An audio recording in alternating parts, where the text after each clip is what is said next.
thématique essentielle au Lyon Bondy Blog, la place de la femme dans la société. Effectivement, malgré la loi de 2000 sur la parité, les inégalités persistent, notamment en politique, où seulement 20% des maires sont des femmes. Elles représentent seulement 38% des démocrates et 33% des sénateurs, selon Vie publique.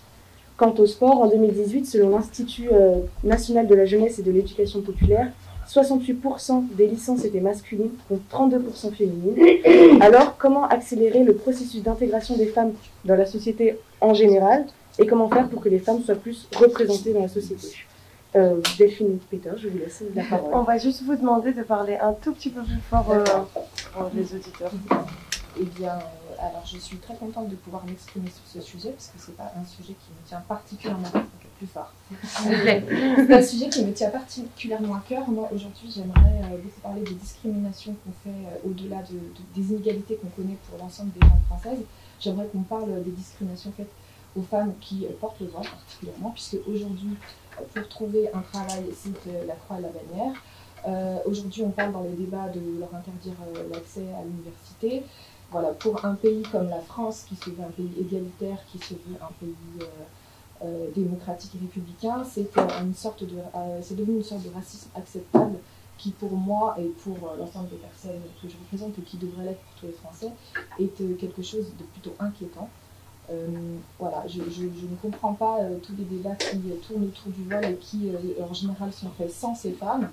On parle à leur place, on s'exprime à leur place. On ne leur donne pas spécialement la parole, on fait des présomptions d'intention sur ce qu'elles peuvent penser ou pas penser, surtout. Voilà, donc cette inégalité profonde me touche beaucoup et c'est aussi pour ça que nous voulons porter un projet de lutte contre l'islamophobie plus largement. Merci. Merci. Michel Morel, je vous laisse vous exprimer sur ce sujet. Oui, je suis ravie de ne pas être la seule à pouvoir parler effectivement de ce problème de voile, mais aussi d'avoir à parler de la violence proprement dite, donc faite sur les femmes. On a institué depuis 20 ans ou 30 ans cette volonté d'avoir une égalité entre les hommes et les femmes, sans avoir à prendre en considération le changement de mentalité qui est nécessaire chez les hommes. Nous sommes dans une société qui est complètement patriarcale depuis très très longtemps.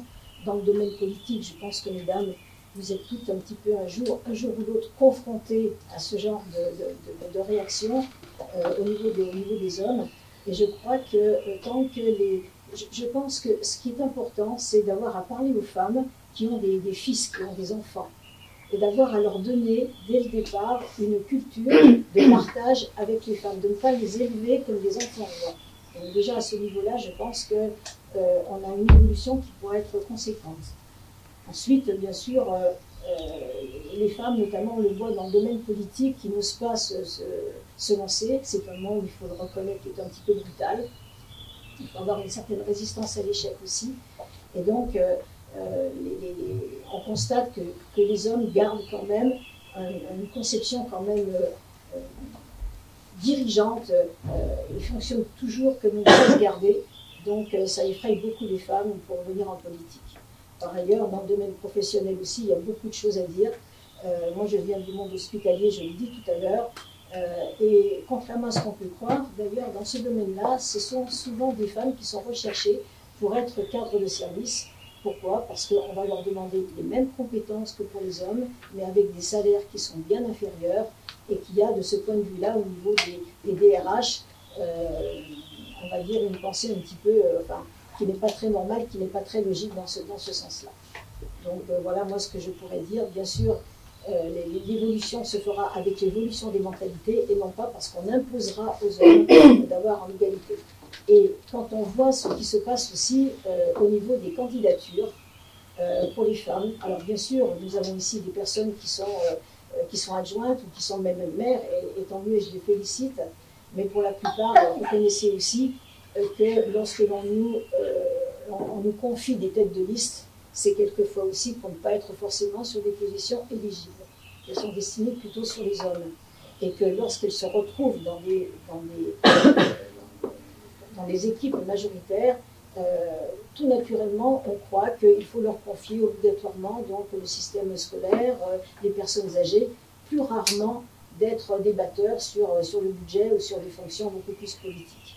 Donc il y a encore beaucoup à faire, mais moi je pense que c'est vraiment une question, non pas d'exigence, mais une question de mentalité.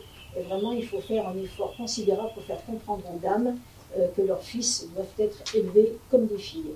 Dans ce sens-là, je vous dis attention. Merci. Fatma Nidouche, je vous laisse la parole. Alors pour moi, le rôle de la femme en société, j'ai envie de dire que c'est quand même un sujet assez important.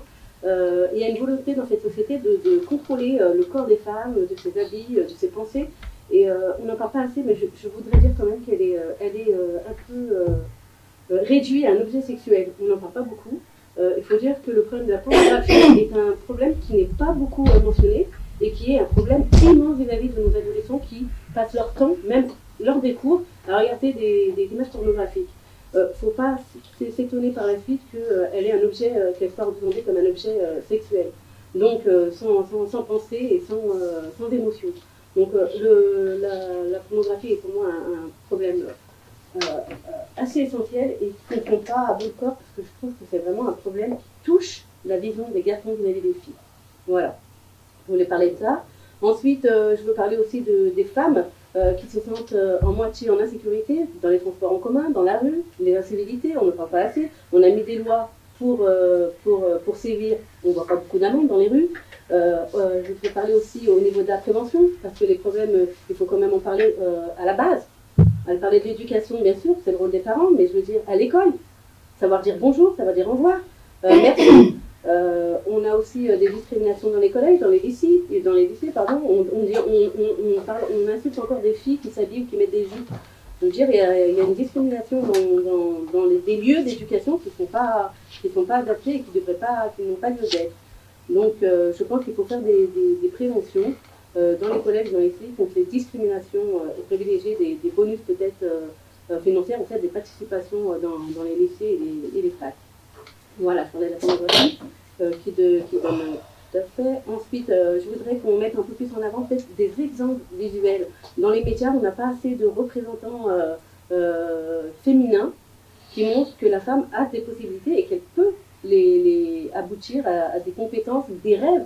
Elle s'octroie malheureusement l'impossibilité d'accéder à des postes vacants ou à des possibilités d'avoir des postes de PDG, d'entrepreneuses.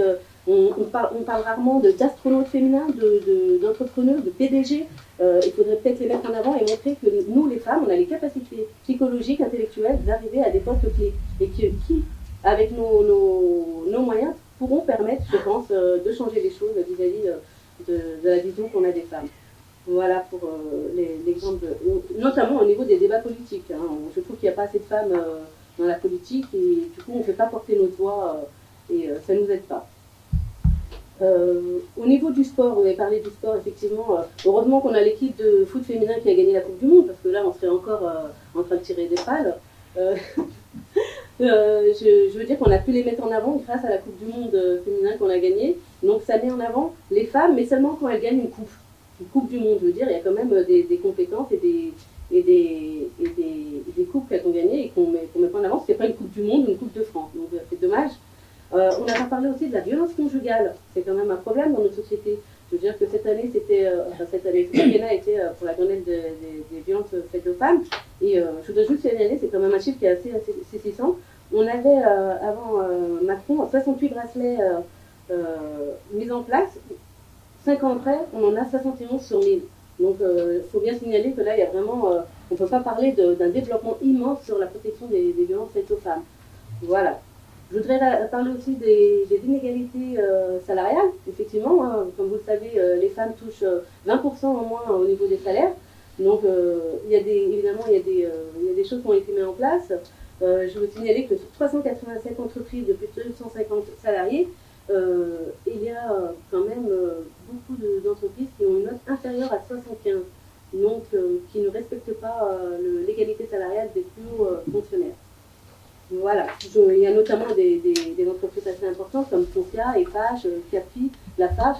C'est des entreprises quand même qui ont de la renommée et qui ont des capacités et qui peuvent faire changer les choses. Merci. Merci. Aline Guittard, je vous laisse vous exprimer sur ce sujet. Déjà, comment on peut faire que les femmes soient plus visibles, on est en train de le faire là. Il y a des femmes autour de la table, il y a des femmes du côté des journalistes, il y a des femmes du côté des candidates. La loi sur la parité, elle a posé un principe, comme la loi de 83 sur l'égalité salariale l'a posé. Et après, on sait que de la même façon que les entreprises préfèrent parfois payer des pénalités plutôt que d'appliquer l'égalité salariale, en politique, c'est pareil. On va placer les femmes sur les circonscriptions où on est sûr pas être éligible. Une des solutions d'un point de vue purement politique, ça va être de généraliser des élections au scrutin de liste où c'est 1-2, 1-2, 1-2 et où, avec une proportionnelle, on aurait une plus juste représentation des femmes en politique. Et après, c'est plus global. On vient de parler d'école, d'éducation, d'arrêter avec les numéros verts sur les violences faites aux femmes et de mettre des moyens vraiment. Donc voilà, c'est sur toutes ces questions-là, on va parler d'égalité sociale, on va parler d'égalité salariale, ça va passer par l'éducation de nos enfants, pas que de nos filles, c'est nos filles aussi. Et ça ne repose pas que sur les mères, ça repose aussi sur les pères, ça repose sur la totalité de la famille. On va parler du rôle des associations. En même temps, là, on est sur un débat régional. Hein. On a une région qui a un peu déshabillé au cours du mandat qui vient de s'écouler les associations de lutte contre les discriminations, de lutte contre les violences faites aux femmes. Donc ça, il va falloir avoir une région qui reprend la main. On avait une quinzaine de l'égalité. On avait une délégation pleine et entière à l'égalité femmes-hommes. Bon, c'est facile pour moi d'en parler, c'était Cécile Cukierman. Donc voilà. Tout ça a été balayé dans le mandat qui vient de s'écouler. Donc, si on veut être un petit peu clair, oui, il va falloir redonner des moyens aux associations pour qu'elles puissent accueillir les femmes qui sont victimes de violences, pour qu'elles puissent faire de l'accompagnement sur du long terme. Oui, il va falloir que dans les écoles, on travaille différemment et qu'on fasse revenir des interventions plus nombreuses sur les stéréotypes de genre. Oui, il va falloir relancer des choses, notamment sur l'orientation, sur il n'y a pas de métier d'homme, il n'y a pas de métier de femme. Il va falloir retravailler avec les syndicats. Il y a des syndicats qui font un travail incroyable. Je suis syndiquée à la CGT. Voilà. Sur l'égalité femmes-hommes au travail, comment les corps intermédiaires travaillent avec les institutions de façon à ce qu'il y ait des politiques concomitantes, notamment la région a la matière à travailler dans le domaine économique avec les entreprises, comment elle met son nez sur la façon dont sont traités les salaires des femmes, dont sont traitées les responsabilités qu'on donne aux femmes.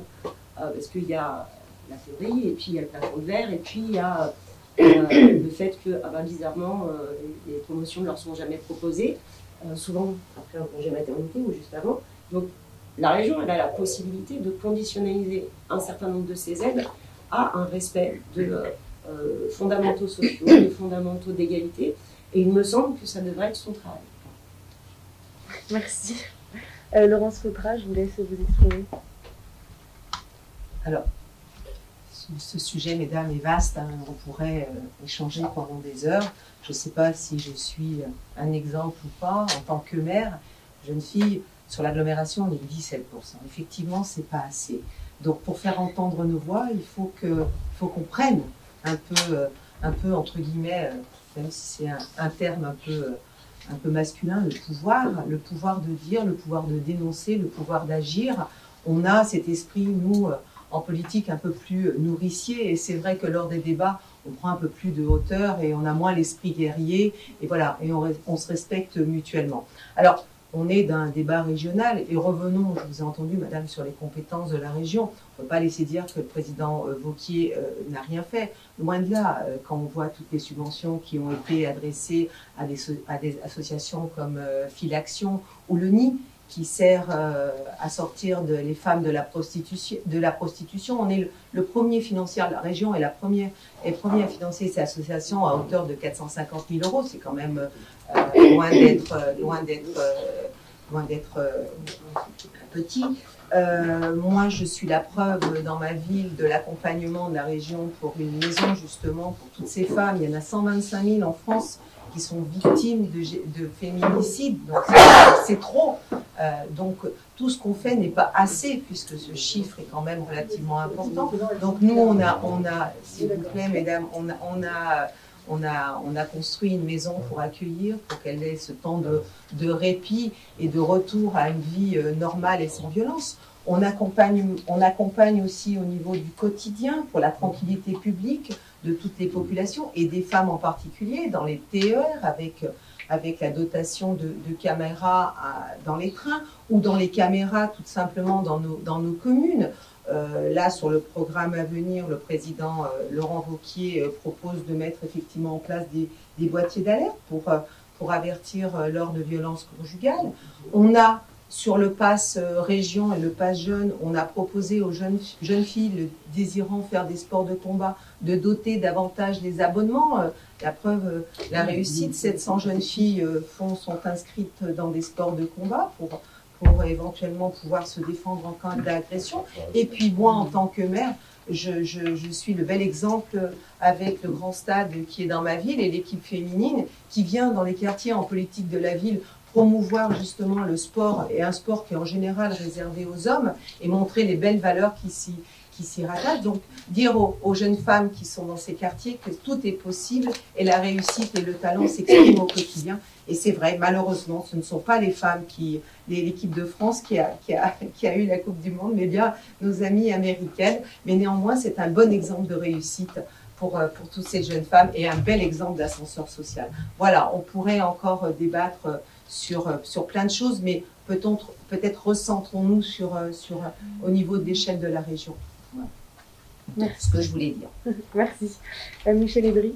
Oui, alors d'abord je vais commencer par m'excuser parce que j'ai oublié quand même de dire que je représentais une femme, Myriam Vallaud-Belkacem, qui est donc tête de liste du Parti Socialiste et de la gauche rassemblée. Donc c'est peut-être important de le dire, j'ai oublié de le signaler tout à l'heure.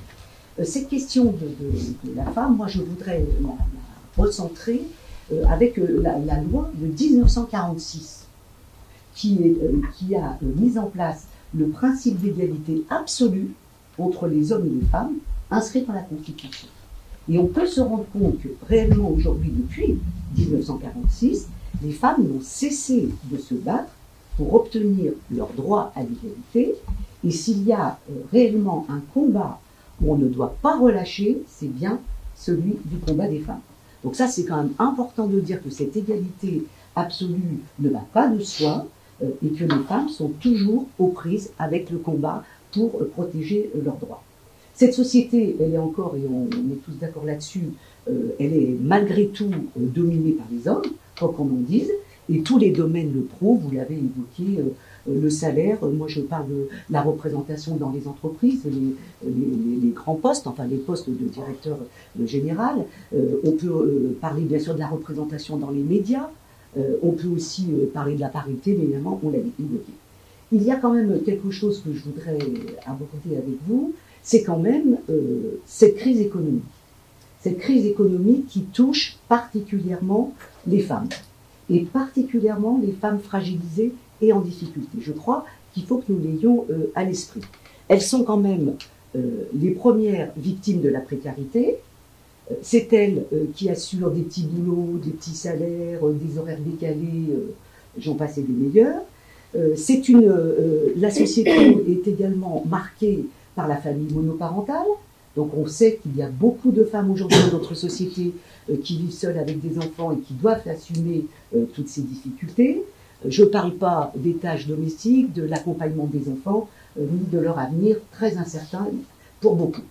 Donc notre société a fait également émerger d'autres problèmes, à mon sens, dramatiques pour les femmes. Très douloureux, on parle des féminicides, vous l'avez évoqué madame, les violences conjugales, on en parle, on ne fait que parler de cela, le harcèlement au travail, le harcèlement sexuel, les abus sexuels, oserais-je parler même de la question de l'esclavage qui revient doucettement dans nos discussions, et aujourd'hui nous parlons même de la précarité menstruelle parce que les jeunes ne peuvent plus acheter suffisamment leur protection personnelle.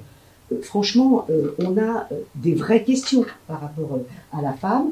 Je rajouterais le retour du droit à l'IVG et la question de la PMA, je ferme la parenthèse. Donc, si on rajoute à tout cela les politiques sociales qui aujourd'hui, on doit le dire, sont en régression pour les femmes. Je n'ose parler de la loi sur l'APL, allocation logement, essentielle pour ces femmes seules avec des enfants et qui sont prises avec les difficultés de logement. Je n'ose parler de la réforme du chômage, qui impactent directement justement les femmes en situation de fragilité. Et dans le Rhône, 32 000 personnes vont être concernées. Ce n'est quand même pas rien. J'évite la question du logement, des expulsions qui touchent de toute façon de plein fouet les femmes, et notamment dans nos quartiers QPV en grande difficulté. Aujourd'hui, alors il faut quand même le dire, vous disiez que la région, je partage, même si Madame Cottrage, j'entends votre propos, mais quand même, la liquidation judiciaire aujourd'hui du CIDFF, Centre d'information des droits des femmes et des familles, dans l'Isère, fermé à cause de la suppression de 90% de sa subvention. C'est pas rien quand même. C'est un signe. C'est un signe lancé politiquement, et c'est un coup porté à l'égalité homme-femme. Les femmes ont besoin d'être accompagnées. Et nous devons réellement, enfin, c'est mon point de vue et le point de vue de Najat Vallaud-Belkacem, il faut absolument faire de cette cause une cause nationale. Madame Audrey, il vous reste 30 secondes. Ça y est, je termine. Il faut faire une cause donc nationale, redonner nationalement et régionalement la place aux femmes et réaffirmer leurs droits, et vraiment être tous ensemble pour faire de ces problématiques-là une réelle cause politique. Merci. Fouzia Bouzerda, je vous laisse vous exprimer.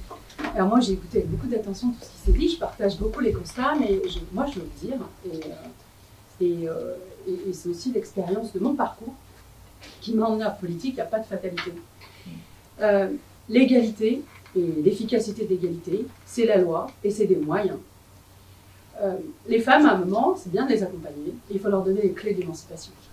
Et ces clés d'émancipation, ça commence très jeune.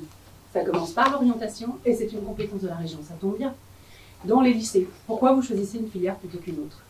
Donc, il y a un vrai service de l'orientation, et pourtant on s'accorde à dire que c'est très compliqué de définir son orientation. Moi je le vois, hein, j'ai un lycéen, j'ai une collégienne, très compliqué si on n'est pas bien accompagné par sa famille ou par le système scolaire, de déterminer comment on s'oriente. Pourquoi s'auto-censurer à cet âge-là? Pourquoi considérer qu'il y a des filières qui sont plus celles d'un homme ou celles d'une femme? Moi, quand j'étais au lycée, j'ai lu un texte, toujours d'actualité, sur le jouet et sur les métiers avec les représentations. Donc il y a les représentations, c'est des moyens en matière d'orientation. C'est quel personnel on met à disposition. C'est peut-être à un moment de faire en sorte que ce soit les entreprises, ou en tout cas les représentants des métiers, qui viennent expliquer ce qu'en sont les métiers. Quand on sait que les métiers qu'on connaît aujourd'hui disparaîtront, enfin 60% des métiers qu'on connaît aujourd'hui vont disparaître quand ceux qui sont au CP basculeront à l'âge de pouvoir avoir un métier, je pense que la région est aussi, on a les moyens dans la région. Formation, orientation. Je pense que c'est important, c'est bien de faire le constat des inégalités, c'est bien de faire le constat de la nécessité d'accompagner, c'est bien aussi de se donner les moyens de parvenir. Et on a des leviers. Là, on est dans une campagne régionale, il se trouve qu'au niveau de la formation, on a des leviers. Pour correctement orienter, on a des leviers. Les violences faites aux femmes, c'est des mentalités. Parce que moi, quand j'ai été avocate, il y a plus de 20 ans, et qu'on assistait, vous savez, les femmes, quand elles revenaient tabassées par leur mari, on leur faisait un petit rappel à la loi au mari. Non, c'est aussi une affirmation du système judiciaire. Et il y a des agents qui sont formés. À la ville de Lyon, on co-finançait des postes d'agents pour que les femmes, quand elles arrivent à un commissariat et qu'elles soient portées plainte, on ne leur dise pas de retourner chez elles avec une main courante inscrite. C'est des moyens financiers. C'est des moyens financiers. Alors la région ne peut pas tout, mais il y a des vrais leviers de transformation, d'émancipation dans cette campagne régionale. Et c'est bien de pouvoir le mettre en lumière. Le constat, c'est super. L'émancipation, c'est bien. Je le dis aussi pour la loi. Pendant longtemps, on s'est posé la question de savoir s'il fallait une loi pour la parité. Il y a eu plein de débats. Sans la loi sur la parité, moi, je vous fiche mon billet qu'on n'aurait rien aujourd'hui. Donc, on était quoi, à moins de 30% en 2012. On est à 40% de députés femmes. Et non, déplaise, les 40% de députés femmes, ça a été aussi possible par l'avènement de la République en marche. Et le fait qu'on a eu, dans les 38%, 50% des députés élus, et là vous allez sur le site de l'Assemblée nationale, 50% des députés femmes élus l'ont été sur les listes de la République en marche. C'est du renouveau. C'est aussi un espace politique qui vous donne l'émancipation. Je ne suis pas là pour faire l'apologie de la loi, mais je vous dis que sans la loi, ce n'est pas important. La parité dans les conseils d'administration, parce que les femmes, il faut les accompagner dans leur précarité, il faut leur donner les clés aussi d'accéder à des responsabilités importantes. Dans les conseils d'administration, la parité. Si on ne l'avait pas fait, on ne l'aurait pas. Et là, aujourd'hui, il y a un projet de loi sur la parité dans les comités de direction. Et bien, c'est fondamental. Quand on veut des femmes dans les conseils d'administration, dans les comités de direction, on utilise la loi, sinon on aura des exclus.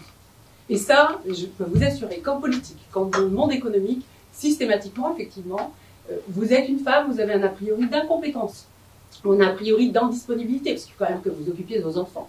Donc c'est pour ça que je le dis aujourd'hui, on parle de la place de la femme en général. La place de la femme, c'est une affirmation, c'est des moyens et c'est l'efficacité de la loi. On a une loi, vous l'avez dit, vous l'avez redit, c'est un des principes de notre devise républicaine, mais il n'y a pas de fatalité. Se donner des moyens d'orienter correctement. La région a cette compétence-là. Se donner les moyens de former correctement et d'y mettre les moyens. La région a cette compétence-là, elle est un levier de transformation. Les violences faites aux femmes, l'accompagnement, eh bien évidemment, il y a des structures, vous l'avez dit pour le CIDFF, mais... Madame Bouzardel, il vous reste 30 secondes. 30 secondes. Mais je le dis, c'est un accompagnement important, on avait accompagné dans le cadre de la métropole, ne nous laissons pas mettre, comme femmes, les limites que les autres veulent nous imposer. Il n'en est pas question, et aujourd'hui, je pense que ce débat organisé par des femmes, pour des femmes, met en lumière ça. Mais bien évidemment, les hommes sont les premiers aussi acteurs avec nous de la transformation, de l'accès à des responsabilités. Et donc, moi je suis ravie que dans ce débat-là, on puisse parler de l'ensemble de ces choses-là et qu'on puisse avoir cette attention aux femmes. Je le dis aussi, vous parliez de la précarité menstruelle, je parle aussi des espoirs. Voilà. Donc voilà, on a des moyens de transformation. On a des moyens. Merci. Nadia Bouhami, je vous laisse. Alors, on mesure la modernité d'une société au sort qui est réservé aux femmes. Et bien, dans la société capitaliste, c'est leur barbarie. Dans les pays riches comme la France, elles font partie des plus exploités, des plus bas salaires, le temps partiel imposé. Pourtant, elles se sont retrouvées en première ligne dans les hôpitaux. J'y travaille. Les IDE, les aides-soignantes, hein, dans les grandes surfaces, les caissières, les EHPAD, le nettoyage avec les ASH à l'hôpital, et GSF, s'ils ont privatisé le ménage à l'hôpital, aux HCL, GSF, c'est en partie des femmes aussi. Les aides à domicile, en première ligne, mais au dernier rang dans les conditions de travail et de salaire et de pension des retraites. Avec la crise sanitaire, la crise économique s'est aggravée. 1 million de chômeurs en plus. 100 000 travailleurs s'en remettent aux banques alimentaires pour se nourrir. Les femmes des classes populaires sont les plus touchées par cette catastrophe. Les femmes qui doivent élever seules leurs enfants, des femmes licenciées. En même temps, le club des milliardaires s'est agrandi. Françoise Meyer-Bettencourt, qui est une femme, propriétaire de L'Oréal, sa fortune elle a augmenté de 6 milliards en 2020, ce qui lui fait en tout 50 milliards d'euros, d'après le magazine Capital. Donc vous voyez bien, c'est pas question de genre, c'est question de classe sociale. Voilà, je m'adresse aux travailleuses et pas aux riches bourgeoises. La situation ne changera que si l'on s'attaque au pouvoir des capitalistes. Travailleuses, travailleurs, voilà comment Arlette Laguillet commençait ses discours, et commence toujours d'ailleurs. Lutte ouvrière est un courant communiste révolutionnaire qui a toujours tenu à être représenté par une femme. Depuis 1974, nous présentons une femme aux élections présidentielles et dans toutes les élections. Arlette Laguillet a été la première femme, une travailleuse, qui en plus à se présenter aux élections présidentielles réservées aux hommes. Je défends les mêmes idées aujourd'hui qu'elle. Je pense comme elle que la société capitaliste engendre des crises économiques, écologiques, et qu'elle se montre incapable de faire face à la crise sanitaire actuelle. Elle n'en est pas capable, car le capitalisme, c'est le règne du profit privé, de la concurrence, de l'égoïsme, de l'exploitation et de la division des travailleurs entre nous. On est en pleine élection électorale, et là, certains partis, les partis maintenant, ils mangent à la mangeoire du FN pour essayer de nous diviser entre travailleurs immigrés et travailleurs français. Et ça, je tiens à le signaler. Si l'humanité va avoir un avenir, il faut renverser le capitalisme. Je suis convaincue que les travailleuses seront en première ligne pour mener ce combat. Je prends exemple les grèves, je ne sais pas si vous avez suivi, les guerrières de l'hôtel Ibis. Grâce à leur combat, grâce à leur fierté, elles ont fait plier le grand groupe Accor. Voilà. Et j'ai encore du temps ? Oui. Voilà, juste pour vous parler de loi, la parité. Je vous rappelle qu'on a fêté les 150 ans de la Commune de Paris. Les travailleurs et les travailleuses ont pris le pouvoir il y a 150 ans à Paris. Et la première chose qu'ils ont fait, c'est justement la parité entre hommes et femmes, les salaires égaux à ceux des hommes. Et là, il n'y avait pas de loi. Ça prouve que bien les lois, il peut en avoir, et que si les travailleurs et les travailleuses ne changent pas ces sociétés, et là, on pourra en avoir ce que vous voulez, et ben ça ne changera pas du tout la face du monde. Par contre, j'aimerais revenir à vous, madame, excusez-moi, Laurence. Voilà. Donc, vous disiez que M. Gauthier donc, a donné à une association 450 000 €. Oui, pour les prostituées, pour leur permettre de revenir à une vie peut-être apparemment, M. Gauthier fait des choix. Apparemment, il a donné 220 000 €. La politique, c'est des choix, madame. Et ben, les choix, mais pas... des orientations, oui, sauf qu'on voit ses priorités. C'est pas des priorités, c'est des choix, alors, madame. laissez-moi finir. Donc, en 2020, le cimentier Vica, voilà, pour, soi-disant, être localisé, hein, la région, M. Gauthier leur a donné 220 millions d'euros. Donc, entre 220 millions d'euros et les 450 000 €, on voit bien les priorités de Gauthier. Ça n'a rien à voir, madame. On parle des femmes. Il reste une minute. On parle des femmes, là, on ne parle pas de l'industrie. Les priorités sont là. Pascal Boniel-Chalier, je vous laisse finaliser. Merci. Peut-être dire tout simplement, enfin déjà dans un premier temps, puisqu'on va faire une petite entrée sur la façon dont le mouvement politique ou formation politique fonctionne, moi ce que je constate, c'est qu'à gauche on a plutôt des têtes de liste femmes et à droite on a des têtes de liste hommes. En ce qui concerne le pôle écologiste, on a sur les 13 départements 8 têtes de liste femmes et 5 têtes de liste hommes. Voilà, je pense déjà assez parlant. On a, nous, une formation politique qui fonctionne depuis le début d'ailleurs sur des systèmes paritaires, très souvent d'ailleurs sur des tandems hommes-femmes pour représenter nos différentes instances internes ou externes. Quelques chiffres aussi, on l'a évoqué notamment, on en est depuis le début de l'année à 52 féminicides. C'est une femme qui meurt sur les coups de son conjoint tous les 3 jours. C'est un véritable problème de société. Moi, je vous remercie d'avoir mis ça dans votre première question.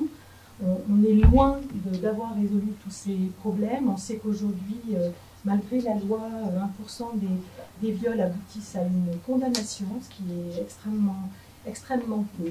Alors, vous l'avez, certaines d'entre vous, bien identifié. Il y a des questions d'éducation, de prévention. Et effectivement, je suis assez sidérée quand je vous entends, la représentante de Laurent Wauquiez dire que vous avez... Laurence Vautrat. Laurence, je vais vous appeler Laurence, si vous Très permettez. bien. Quand vous dites que vous avez fait ce qu'il fallait, alors que vous avez supprimé des moyens pour des centres d'information comme le CIDVF, qui font tout un travail donc, de prévention sur évidemment la contraception, l'IVG, etc.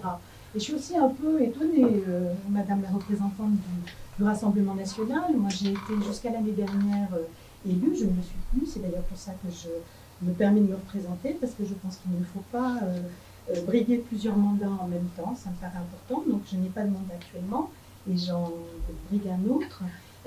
Moi, j'ai vu toujours en permanence le Rassemblement national à Lyon voter contre les subventions du planning familial, qui est l'endroit où on va pouvoir justement... Ça, c'est une particularité. Ah bah, c'est pas une particularité, c'est une réalité, vous ne m'interrompez pas, s'il vous plaît, puisqu'on est sur des faits. Donc, pendant 3 mandats, j'ai vu le Rassemblement national voter contre le planning familial, qui est véritablement un combat de haute lutte des femmes pour faire justement de la formation et de l'information sur la contraception et sur l'IVG. Et moi, j'accuse aujourd'hui des mouvements d'extrême droite de vouloir revenir sur ces acquis pour les femmes, sur la contraception et sur le droit à l'IVG, qui sont des combats de haute lutte. Et je suis très inquiète de la place qu'on pourrait donner à ces mouvements d'extrême droite qui, de fait, attaqueraient clairement le droit des femmes. On a aujourd'hui quelque chose dans la précarité, la pauvreté et les inégalités sociales qui se sont effectivement installées. On a un problème sérieux de précarité menstruelle qui empêche un certain nombre de lycéennes et d'étudiantes de suivre une scolarité normale. C'est identifié depuis de nombreuses années par les lycées, par les universités, par les établissements de formation.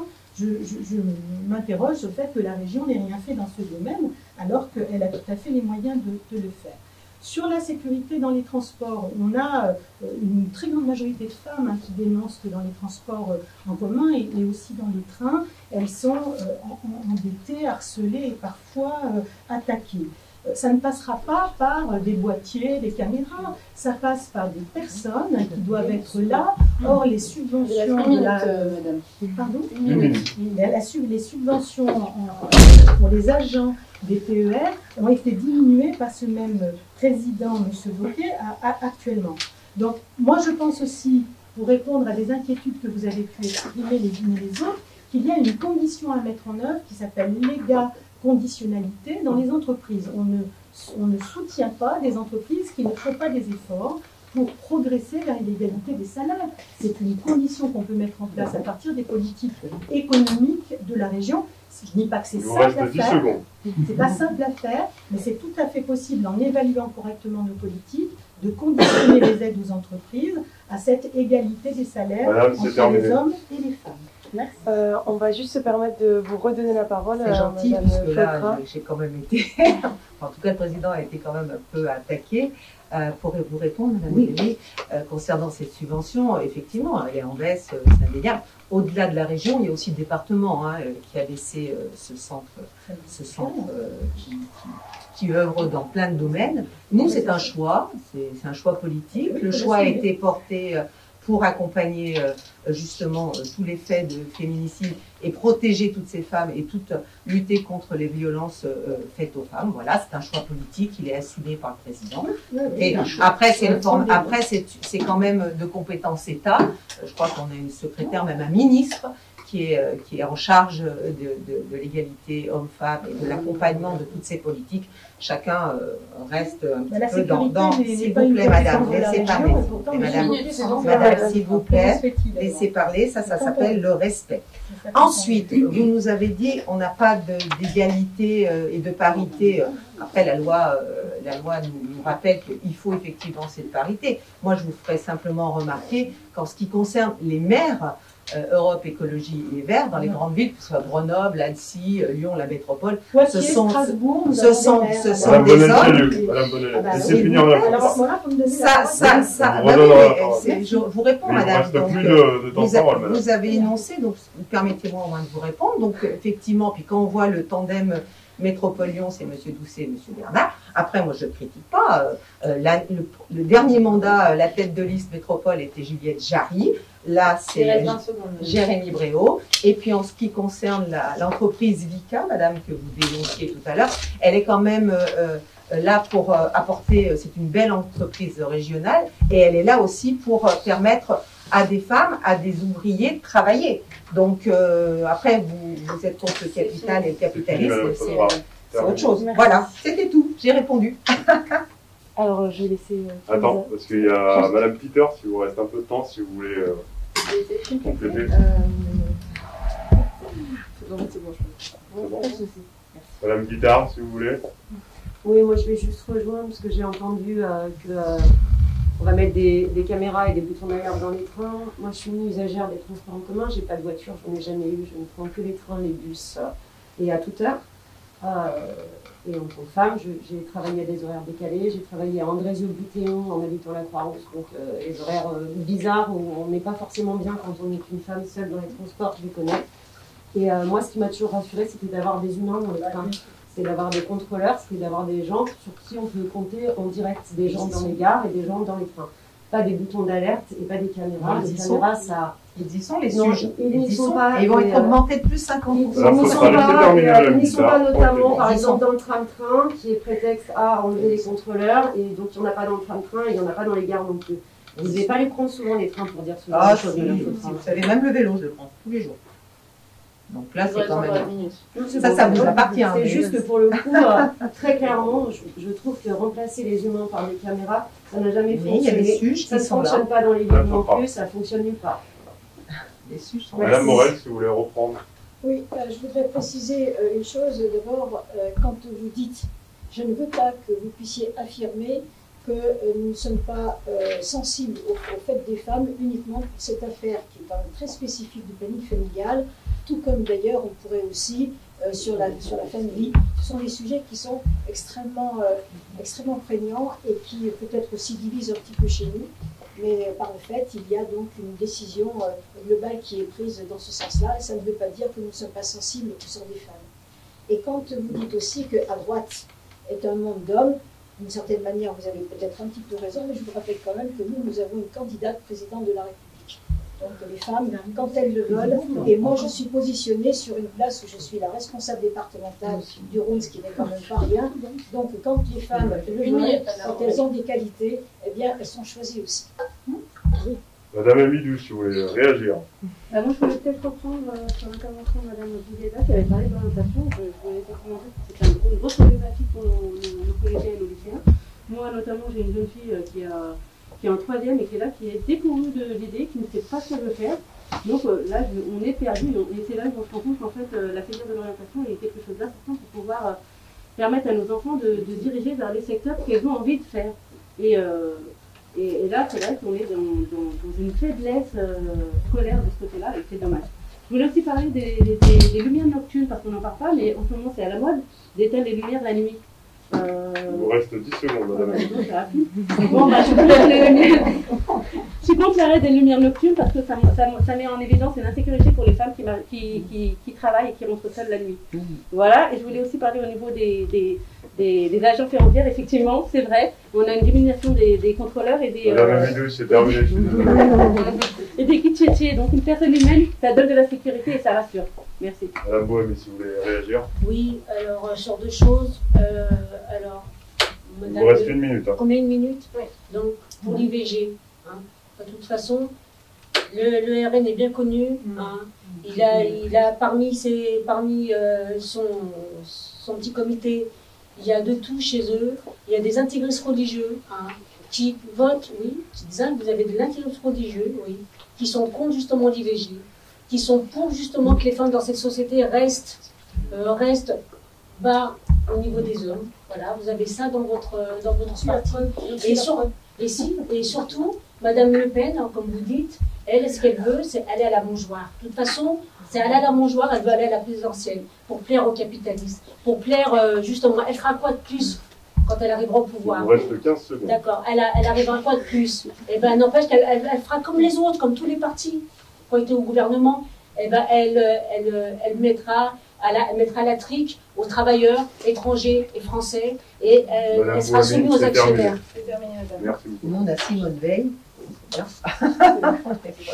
avons donc, vous l'avez redit, Madame Schiappa, qui est donc responsable égalité hommes-femmes dans notre gouvernement, et que cette même personne, lorsque la présidente de l'UNEF, le syndicat étudiant, a été montrée du doigt du fait de du voile qu'elle portait, a dit qu'elle n'était pas favorable à cette représentation. Donc je voulais le rappeler que voilà, c'est plutôt un symbole, un discours plutôt fort et grave de la part de quelqu'un qui est censé porter l'égalité. Très bien. Merci à vous toutes pour avoir répondu à ce sujet et je laisse la parole à Kenza. Donc nous allons passer à un autre thème. On va parler de la décentralisation. Donc selon vous, faut-il aller vers une plus grande autonomie des régions ou au contraire recentraliser les pouvoirs? Et également à l'échelle de la région, faut-il décentraliser en étoile ou bien recentraliser les pouvoirs sur les métropoles? Donc je vous laisse commencer à Madame Bonnier. Merci beaucoup. C'est un sujet qui nous tient particulièrement à cœur chez les écologistes. Nous sommes des fervents décentralisateurs et en même temps des fédéralistes européens, c'est-à-dire le local et l'Union européenne pour pouvoir agir à la fois localement et globalement. Alors on a été inquiets sur la fusion des régions, je ne vous le cache pas, parce que ça crée des régions très grandes et on considère même presque trop grandes. La région Auvergne-Rhône-Alpes maintenant c'est un petit État, c'est de la taille d'un État scandinave, donc c'est voilà, sans en avoir suffisamment l'autonomie et les pouvoirs, puisque la région manque quand même cruellement d'autonomie fiscale. Donc tant qu'on n'a pas d'autonomie fiscale, on peut difficilement exercer mieux sa capacité d'agir. Néanmoins, nous sommes des fervents régionalistes, on défend aussi les identités régionales, parce que sur ces 13 départements, il y a des identités locales, en Auvergne, en Savoie, en Ardèche, etc. Donc on est très respectueux de ces cultures et ces identités régionales, y compris d'ailleurs très concrètement sur la défense des langues régionales, qui nous paraissent des choses qu'il s'agit peut-être de promouvoir. Alors la région, pour nous, c'est à une échelle en même temps assez intéressante, alternative à l'État, pour mettre en place la transition écologique et notamment en relation avec les autres pouvoirs locaux, notamment les collectivités locales, les départements, les intercommunalités et les métropoles.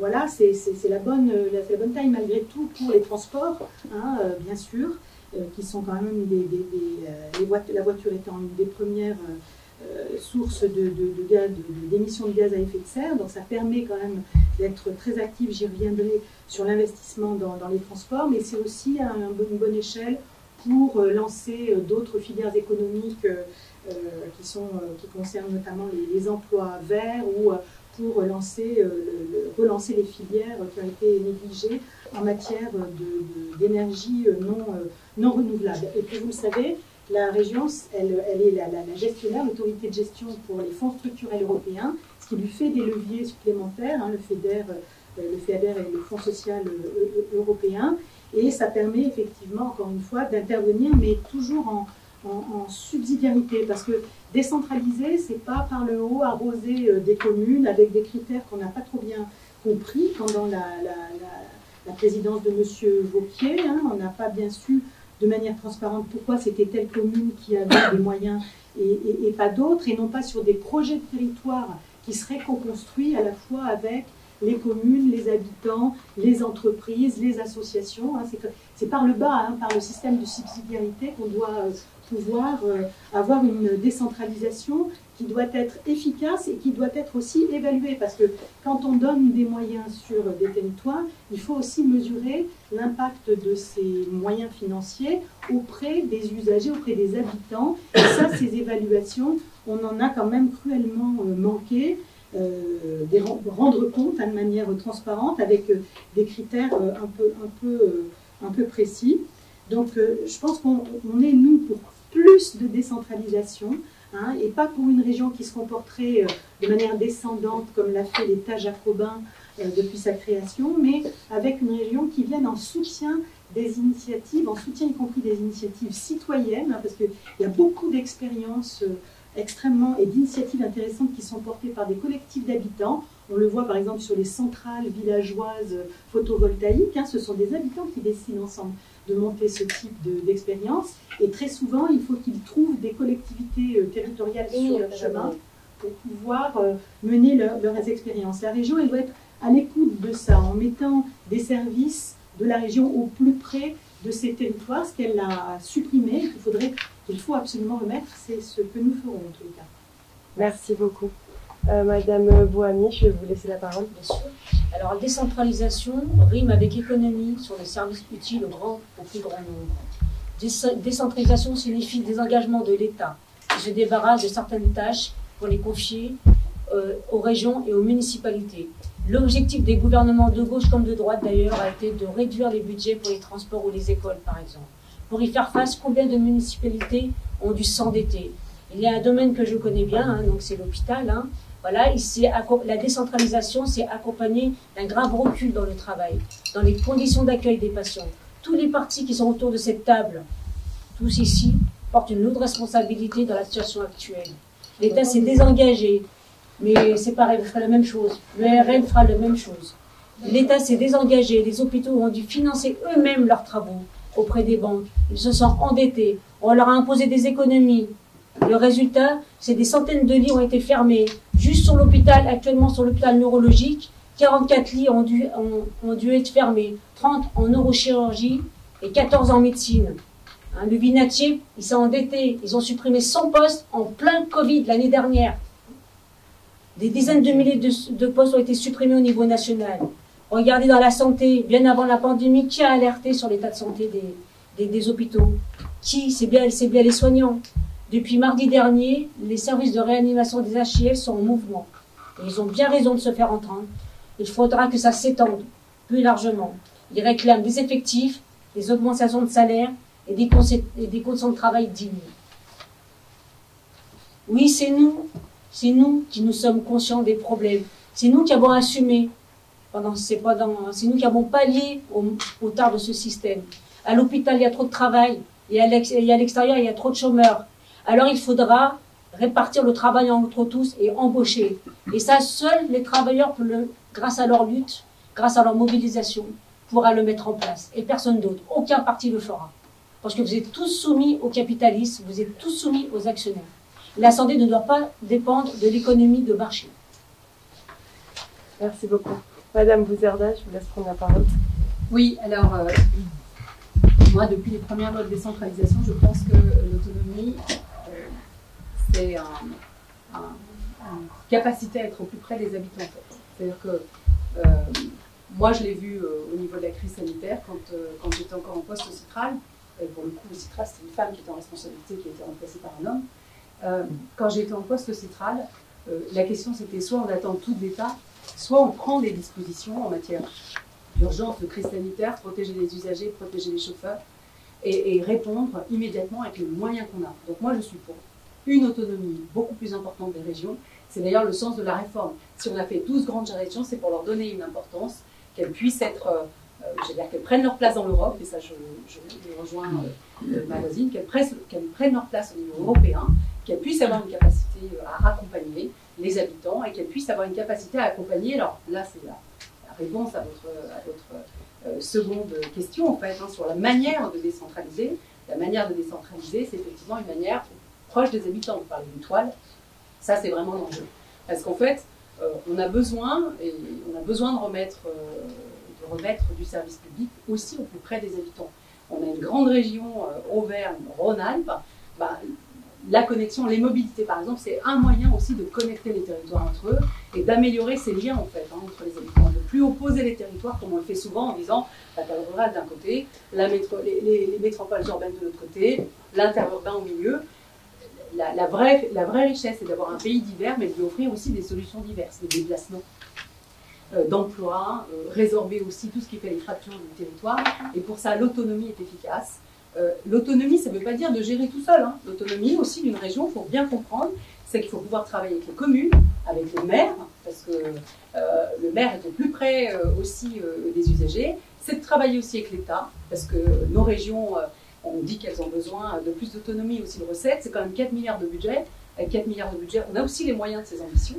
Après, l'autonomie, c'est aussi de pouvoir disposer en fait de ces recettes. C'est aussi, j'allais dire entre guillemets, les enjeux aujourd'hui qu'on a au niveau législatif pour ces lois de décentralisation, parce qu'on le fait très très doucement dans un pays jacobin depuis plusieurs siècles.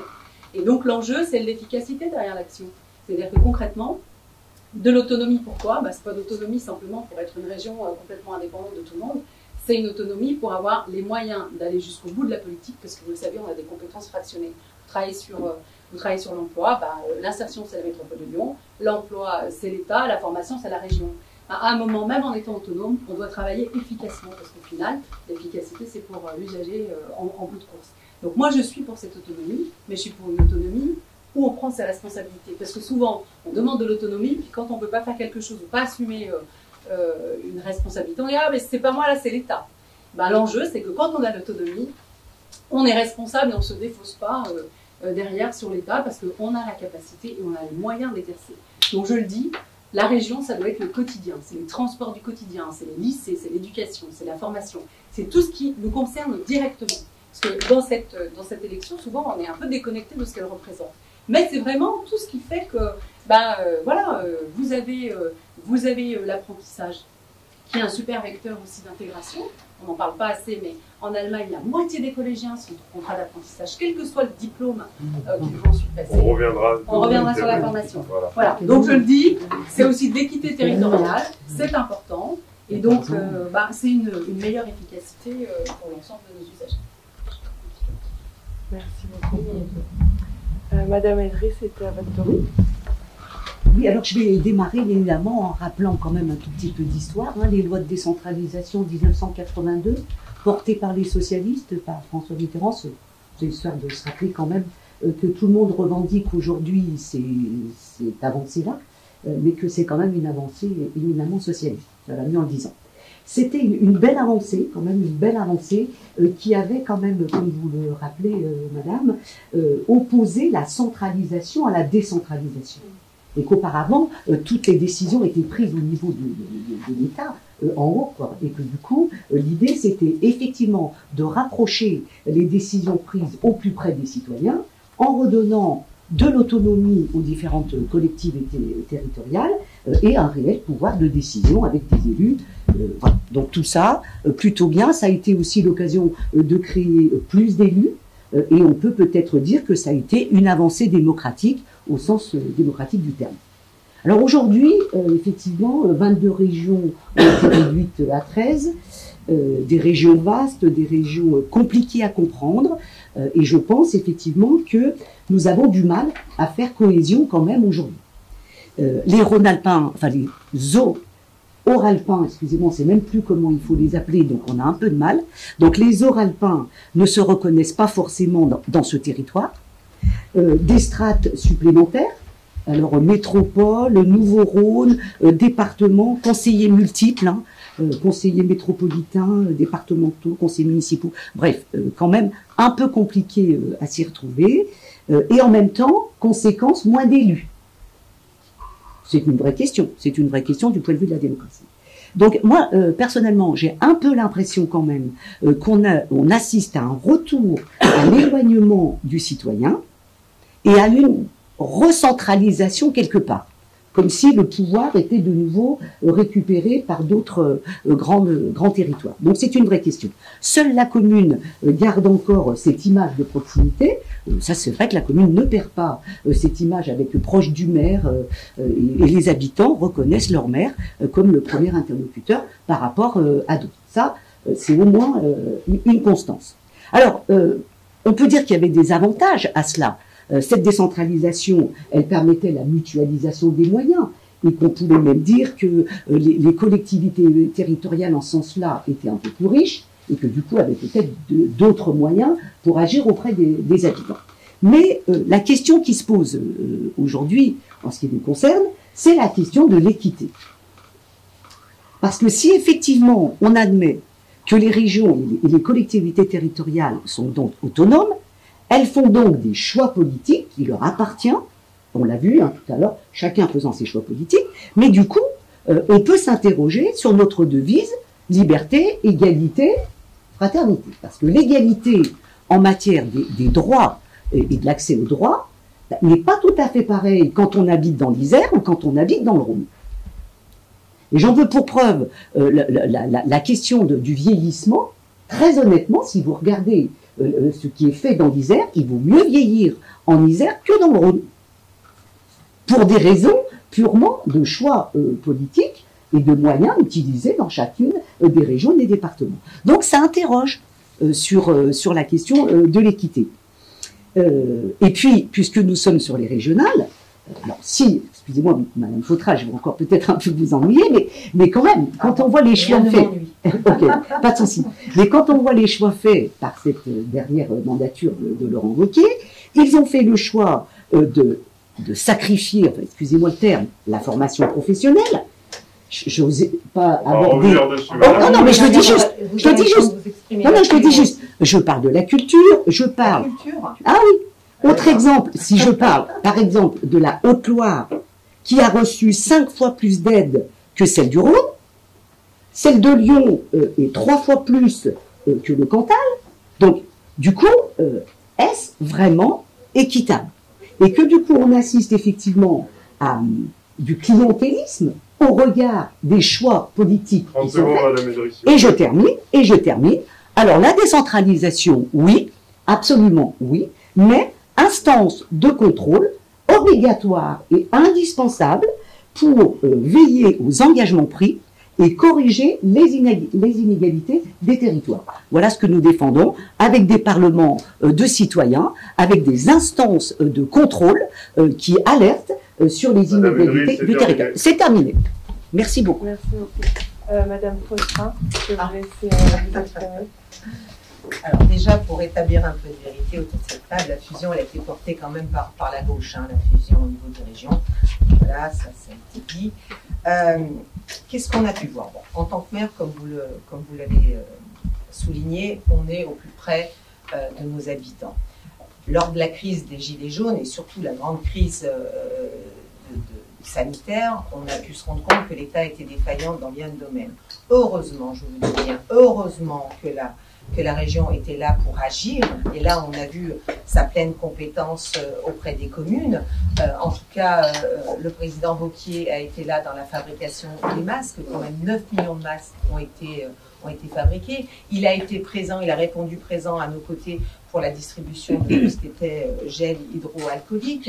Il a été présent dans les centres de dépistage avant Noël pour permettre aux familles de se réunir. Il est encore actuellement présent dans les centres de vaccination parce qu'on nous demande, nous les maires, d'assumer plein de choses. Mais on n'est pas compensé en contrepartie, bien aussi bien de l'État et même de la métropole. Mais on reviendra à la métropole. Donc la proximité de cette région a fait qu'on a pu prendre des décisions rapides alors qu'on était quand même seul au monde et qu'en face de nous, on avait une population qui était complètement paniquée, désœuvrée. Donc le système, effectivement, a été trop centralisé, l'administration est lente et boulimique. Il faut redonner la place à ces collectivités locales, il faut renforcer le couple préfet-commune. Et puis, il faut évidemment attendre la loi des 4D qui est en train d'être étudiée par mes amis sénateurs, qui reprend donc tout ce qui est différenciation, décomplexification, on va y arriver, déconcentration et décentralisation. Voilà, il y a beaucoup de sions, mais en tout cas, elle va être très très utile en ce qui concerne les fonctionnements de nos territoires. Vous parliez tout à l'heure du fait que paraît-il, une certaine opacité dans l'attribution des subventions. Il faut quand même rappeler que 90% des communes de la région Auvergne-Rhône-Alpes ont été portées dans leur projet par la région. Donc, opacité, je ne vois pas dans quel domaine. Moi, je pourrais vous renvoyer, madame, à la métropole de Lyon. Quand je vois les subventions à la French Tech qui ont diminué donc de moitié. Quand vous parliez tout à l'heure de culture, mais qui a sauvé la maison des tissus de Lyon? Qui a baissé les subventions de l'Opéra de Lyon? C'est quand même pas Laurent Wauquiez. Qui m'aide moi au quotidien au niveau de ma structure culturelle qui est le toboggan en m'accompagnant quand même à hauteur de 40%. Donc, dites la vérité. Les baisses des dotations de l'État sont drastiques. Les baisses des dotations de l'État sont drastiques. On se retrouve avec 0 recette. Donc, on est bien obligé de s'appuyer sur certaines collectivités. Et en ce qui me concerne, madame, je sais que vous êtes représentante de la métropole, mais moi, la métropole, actuellement, elle m'apporte absolument rien. Au niveau de la PPI, au niveau de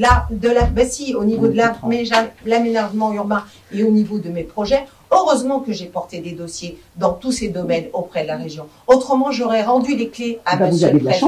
Eh bien, écoutez, c'est la réalité et je vous invite à venir dans ma commune et vous comprendrez très vite les faits. Parce que les faits, c'est comme les chiffres, madame Edir. Ils sont très têtus. Donc voilà, c'est tout ce que j'avais à dire en ce qui me concerne.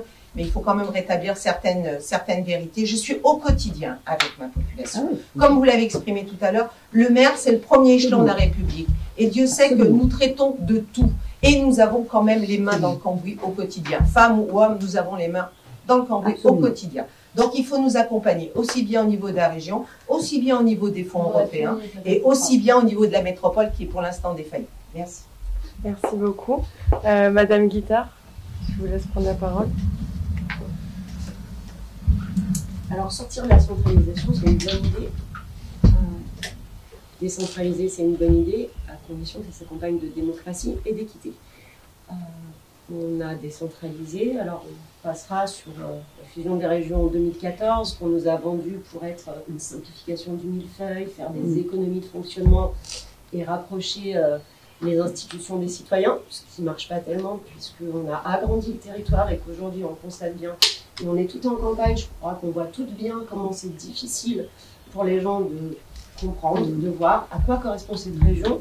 Ils ne savent pas, et comme nous d'ailleurs, comment on doit s'appeler. Hein. Dernière, on a le temps. Bon, voilà. Il n'y a pas de réalité concrète de cette région. Tout s'est éloigné. On n'a pas fait d'économie. Et on n'a pas démocratisé. Si on veut décentraliser, il faut du service public. Et il faut du service public national. Sur le transport, sur l'eau. Il faut une colonne vertébrale. C'est le seul moyen d'assurer l'équité entre les territoires, la complémentarité entre les territoires. Aujourd'hui, on a renvoyé des pouvoirs à des collectivités en enlevant du pouvoir à certains échelons. Et on ne leur a pas renvoyé les moyens. Donc l'État dit, c'est aux mains de la ville, c'est aux mains du département, c'est aux mains de la région, mais débrouillez-vous sans moyens. Alors effectivement, ça ne marche pas. Du coup, ça ne marche pas et on a une aggravation des inégalités entre les territoires à l'intérieur de la région, comme on a des inégalités entre régions. Nous, on a, entre guillemets, la chance d'être dans une grande région plutôt riche, deuxième de France. Ce n'est pas le cas de toutes les régions des 12 autres. Il n'y a plus d'équité entre les territoires parce qu'il n'y a plus une colonne vertébrale de services publics. Donc moi, par exemple, je pense qu'il faut qu'il y ait un service public de l'énergie qui couvre tout le territoire, qui permette que même si je n'ai pas un barrage à côté de chez moi, j'ai accès à une électricité qui est au même tarif que ceux qui ont un barrage juste à côté de chez eux, parce que c'est ça l'équité, et que ça c'est aujourd'hui remis en cause. Je pense que ça doit être pareil pour l'accès à l'eau, je pense que ça doit être pareil pour l'accès à un certain nombre de services, et que pour ça, il faut que, si on décentralise des pouvoirs, il faut décentraliser les moyens, ce qui n'est pas le cas aujourd'hui. Et pour répondre à la question en étoile ou avec le poids des métropoles, j'ai envie de dire, en étoile et avec le poids des métropoles, c'est la même chose. L'expression en étoile, c'est celle qu'on utilisait pour Paris et le désert français. En étoile, au sein de la région, ça veut dire le poids de Lyon, hein, parce qu'on ne va pas se mentir, la métropole de Lyon, elle mange. Et puis après, les autres métropoles, alors c'est toujours compliqué d'utiliser le même mot pour deux réalités. Et puis plein de territoires. Moi, je suis plutôt pour une décentralisation en toile d'araignée, qui permette à tous les territoires d'être couverts, à tous les territoires d'être en complémentarité et en entraide. Les territoires qui ont plus aident les territoires qui ont moins. Merci beaucoup. Madame Amidou, c'est à vous. Alors moi, je voudrais dire que Rhône-Alpes, évidemment, est née en décembre 2015, on l'a pas dit. Elle a chamboulé un peu la vie de nos citoyens qui, comme elle a dit ma collègue, ils ne savent même pas comment se nommer. On ne sait pas comment on appelle quelqu'un qui fait partie de cette région. Elle est aujourd'hui une région importante. Elle contribue à la culture, l'agriculture, le transport, les lycées, les universités, le sport. C'est un domaine qui touche le sens même du citoyen et sa vie quotidienne. Décentraliser, ça peut être une bonne chose hein, si c'est fait de manière équitable. Et là, malheureusement, c'est là qu'on trouve un peu les défaillances au niveau des différentes communes, hein, au niveau des budgets. Je voudrais dire aussi, je ne vais pas en rajouter plus parce que vous en avez assez parlé. Malheureusement, lorsque l'État délègue, il faut le dire et c'est malheureux, mais il y a aussi des réductions de budget. Les communes favorisent des secteurs qui sont plus appropriés pour eux. C'est une décision communale. Donc c'est elle qui décide au niveau des budgets, notamment l'hôpital. On en a parlé. Moi aussi, je travaille à l'hôpital. On peut parler pendant cette crise. On a vu malheureusement l'état de l'hôpital, les souffrances qu'ont subi les soignants, les manques de personnel, l'absence de lits, même la suppression pendant le Covid, il faut le dire. Pendant la crise, on fermait encore des lits, des services, on fermait même des CLP, pour vous dire. Alors là, il y a vraiment un problème. Et je pense aussi qu'il faut faire confiance aux communes, hein, il faut faire parler nos citoyens, et on n'en parle pas assez. Il y a des collectifs, il y a des associations qui se sont mis en place. Il faut leur demander leur avis, il faut demander l'avis des citoyens, il faut les concerter. Pendant la crise qu'on a vécue là, avec le Covid, vous avez dû être inondé à la télé d'associations, des maraudes, des choses qui ont été mises en place. On n'a pas attendu les communes, la région, pour que des choses concrètes soient mises en place. On a des associations que je voudrais d'ailleurs remercier, j'en profite. Hein. Il y a eu Donnons les ailes, il y a Faridou Lala, il y a eu des associations Boumédienne, Kaina, qui ont mis en place des maraudes, qui ont aidé nos étudiants. La région n'était pas là. Des masques, d'accord, mais je veux dire, elles n'ont pas mis en place des colis alimentaires, elles n'ont pas mis en place des aides financières. Je veux dire que là, on est dans un système où on diminue le budget des APL au moment où les étudiants en ont plus besoin. Moi, je connais une fille qui touchait 300 € et qui là, qui va se retrouver avec 47 €. Donc, au lieu de penser à étudier, elles sont là en train de se demander comment elles vont payer leur loyer, comment elles vont manger. Il faut choisir entre l'alimentation et l'école, et les études. Donc dire qu'on participe un peu on est dans la misère sociale, et je pense qu'on n'est pas assez en avant. Voilà. J'avais tout ça à dire, mais je trouve que heureusement ou malheureusement, la crise du Covid a mis en avant toutes les lacunes qu'on pouvait avoir au niveau de la région. Et j'espère qu'on va revenir un peu en arrière et voir ce qui a failli pendant la crise. Merci. Merci. Madame Morel. Oui. Madame Evry, c'est vraiment très étrange, mais nous partageons beaucoup d'analyses et de conceptions avec ce que vous venez de dire. Mais ce qui nous bloque, mais ce qui nous efface quand même.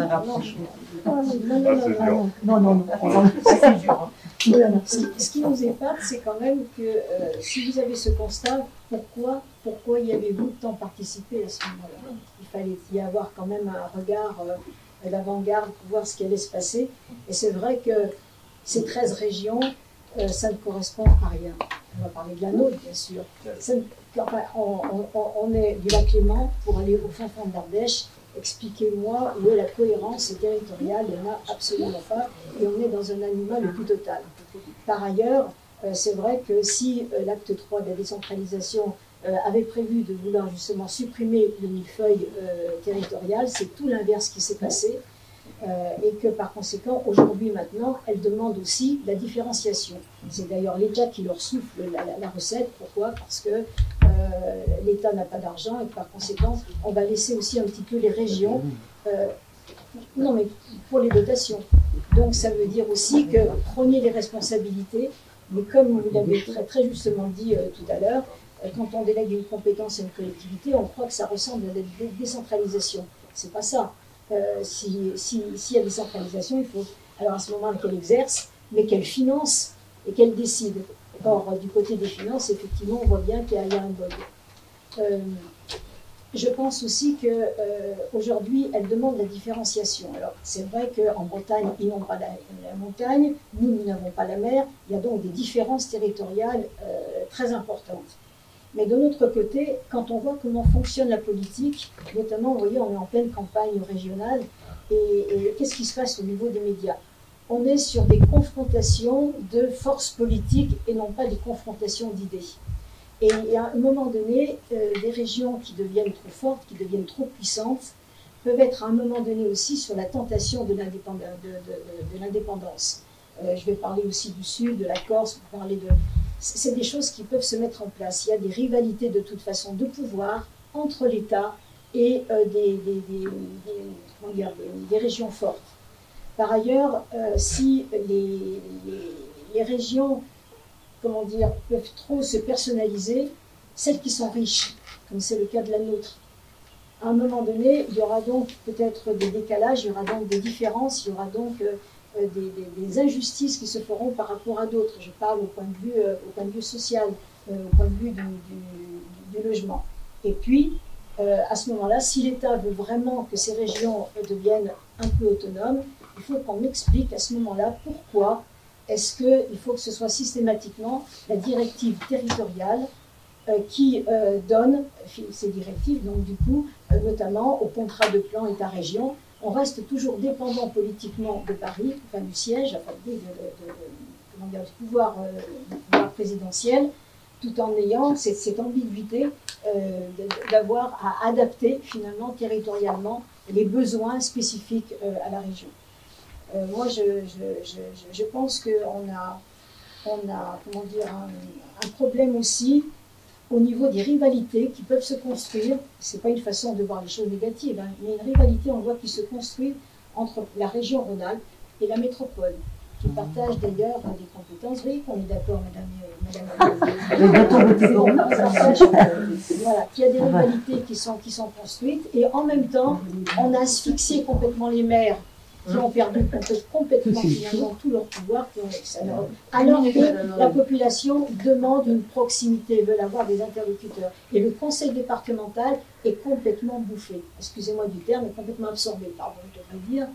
On lui confie bien sûr le rôle complètement social, où on lui refile le bébé, et que pour le reste, pour les responsabilités nobles, elles sont en train de se répartir entre la région et la métropole.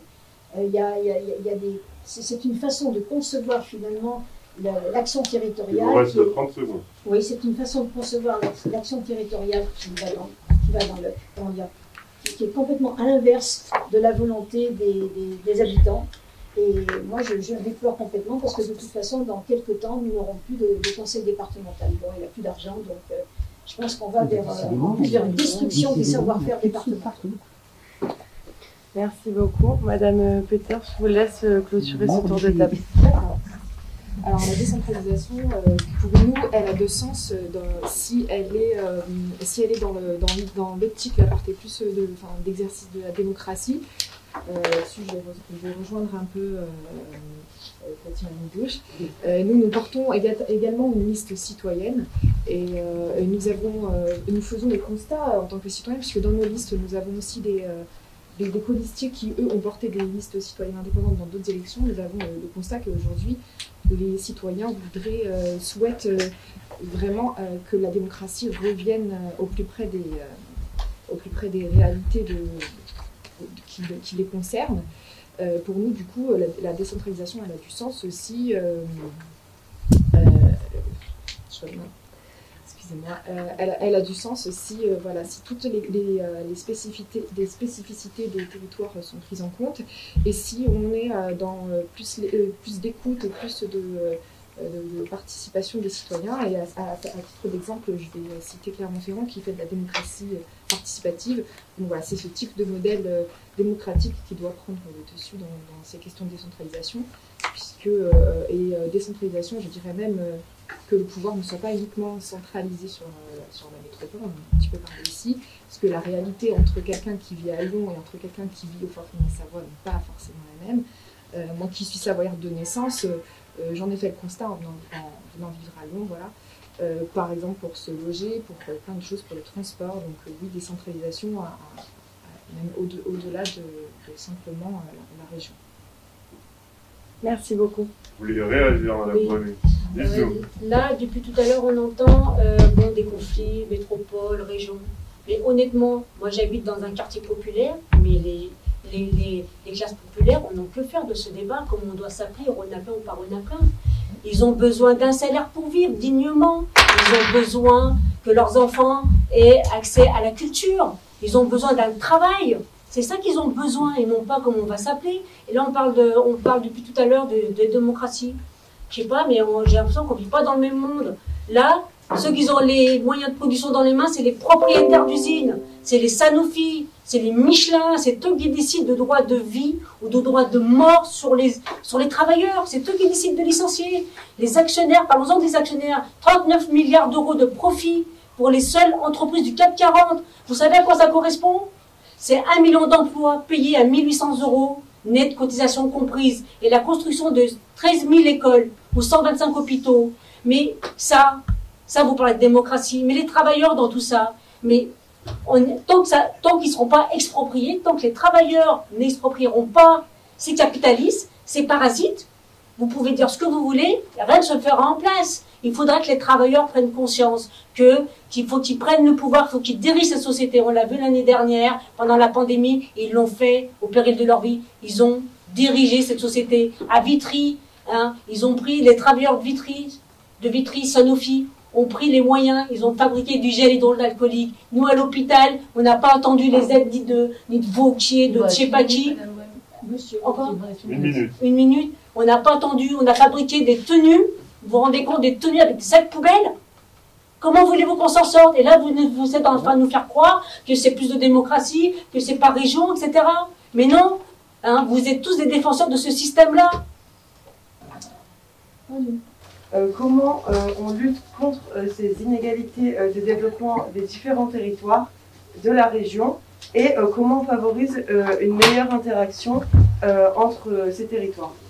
Pour prendre un exemple, un jeune étudiant qui habite à Annonay et qui doit venir sur Lyon, il doit se faire accompagner de ses parents ou prendre une voiture. Il y a donc 45 minutes de transport et il est obligé de prendre le train au péage de Rossillon jusqu'à Lyon. Donc pourquoi, dans les petites villes telles que Annonay, donc 16 000 habitants en 2015 selon l'INSEE, n'ont pas de gare ferroviaire? Si vous êtes élu président de la région qu'est-ce que vous allez mettre en place pour les étudiants des petites villes qui viennent étudier à Lyon sans se déplacer plus directement? Et je rajoutais même une question, quelles sont vos propositions pour la question des transports dans la région Aura? Madame Peters, je vous laisse commencer. Merci. Alors, sur la question de l'aménagement du territoire et du transport, sur ces questions-là, nous, ce qui nous tient à cœur, c'est vraiment la lutte contre les inégalités sociales. Effectivement, comme je l'ai dit tout à l'heure, je suis issue des quartiers et pour